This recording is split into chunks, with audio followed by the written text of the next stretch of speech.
was bisher geschah. 8 Spiele gespielt, Ragnar Ache hat gestern auch schon wieder gespielt und schon wieder nicht getroffen. Und ich mache mir langsam Sorgen. Ich mache mir wirklich langsam Sorgen, dass ich mich in ihm getäuscht habe. Oder wir alle. Ja, das dürfte auch dann alles gewesen sein, worüber wir uns heute Abend freuen durften. Hallo, Moje, Jodedach. Herzlich willkommen auf meinem kleinen, bescheidenen Kanal. Ich bin der Leo. Schön, dass ihr eingeschaltet habt, liebe Freunde. Zur späten Stunde. Grüße gehen raus an alle Arbeitslosen und an alle Schüler, Studenten und Rentner, die jetzt noch wach sind. Wobei Rentner, ich gehe mal davon aus, dass ihr wahrscheinlich eher morgen früh Arzttermine oder ähnliches wahrnehmen müsst. Morgen früh die ersten beim Lidl oder beim Aldi seid oder, wenn ihr in der finanziellen Lage wie meine Mutter seid, noch arbeiten gehen müsst. Denn wir leben ja in Deutschland. Ja. Ein bisschen Real Talk mal an der Stelle. Aber gut, ja, wir haben uns alle sehr gefreut, eine halbe Stunde lang über das Spiel unserer Mannschaft. Wir haben verdammt gut dagegen gehalten. Wir haben den Bayern, sagen wir mal, ich will nicht sagen Paroli geboten, aber wir haben ihnen unter Beweis gestellt, dass wir schon eine doch ziemlich gute Mannschaft sind, die auf jeden Fall ein bisschen was ihnen entgegenzusetzen hat. Und dann geschieht es dann in der 31. Spielminute. Endlich das erste Tor von Ragnar Ache.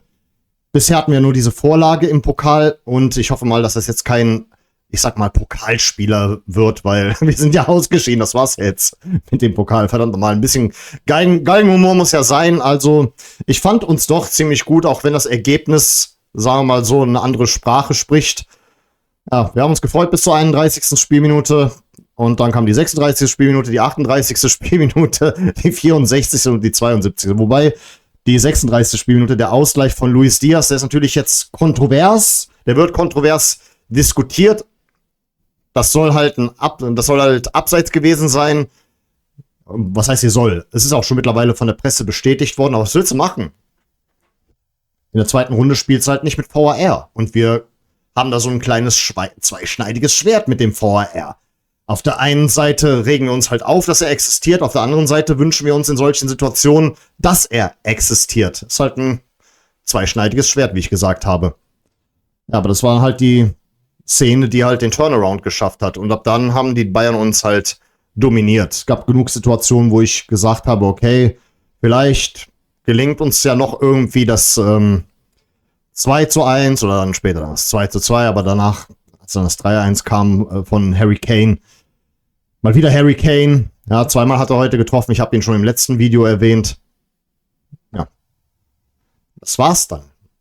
Aber ich bin trotzdem stolz auf diese Mannschaft. Und ich freue mich, die Freude über Ragnar Aches Tor, die überwiegt heute. Und darauf baue ich auf. Nicht nur darauf, sondern auch auf das Spiel unserer Mannschaft. Es ist auf jeden Fall eine geschlossene Mannschaftsleistung gewesen, die halt, sagen wir mal so, das ist halt ein sehr schwieriger Gegner. Aber was willst du machen? Du kannst nicht mit einem Sieg gegen Bayern einfach mal so rechnen. Das ist schon fast ein bisschen größenwahnsinnig. Und vor allen Dingen im DFB-Pokal, wo es auch noch zu einer Verlängerung kommen könnte. Selbst wenn du dann vielleicht unentschieden gespielt hättest bis zur 90. Spielminute und darüber hinaus. Was wäre dann in der Verlängerung geschehen? Ja, da muss man halt so realistisch bleiben. Aber ich bin trotzdem stolz auf diese Leistung. Und ich hoffe mal, jetzt ist der Knoten geplatzt bei Ragnar Ache. Und wir wissen jetzt auch, wie er seine Tore erzielen kann.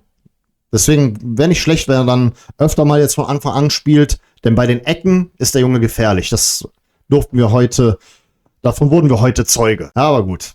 DFB-Pokal, sagen wir mal so, der wäre halt nur monetär gesehen das Ding schlechthin für uns gewesen, weil wir dürfen uns da jetzt nicht einfach so ausmalen, dass wir Gott weiß wie weit gekommen wären. Ja, wie schon gesagt, scheiße gelaufen, dass wir ausgerechnet die Bayern bekommen haben. Ausgerechnet der FC Bayern München. Und nun ja, Bayern, ich habe euch auch schon mal gesagt, solange euch der BVB keine Konkurrenz macht, solange dürft ihr eure Titel sammeln. Weil noch so ein Team ist heute weitergekommen, verdammt nochmal verhindert ist. Und für uns, das war's dann auch mit der sogenannten Doppelbelastung. Jetzt können wir uns voll und ganz auf die Bundesliga konzentrieren, weil das ist ja unser tägliches Brot. Es geht dann am Sonntag geht's dann weiter gegen den HSV, den Mitaufsteiger. Und da werden wir später dann noch darüber sprechen. Und darauf liegt jetzt der Fokus. Ich denke mal, Lukas Kwasniok wird die Mannschaft passend einstellen. Und das willst du machen. Scheiß Gegner erwischt. Sicherlich hier und da die einen oder anderen Fehler selber begangen. Aber summa summarum, ich kann der Mannschaft nicht böse sein. Dazu bin ich einfach nicht in der Lage, wenn es gegen so einen Gegner geht. Und hey, die Prognosen haben gestimmt.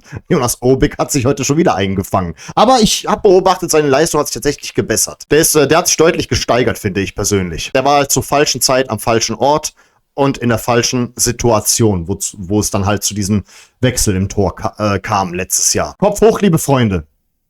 Das war der falsche Gegner zur falschen Zeit. Wenn wir weiter so machen und weiter dranbleiben und das Ganze nicht irgendwie einen mentalen Effekt auf die Mannschaft hat, und zwar im negativen Sinne, dann können wir den Klassenerhalt locker schaffen.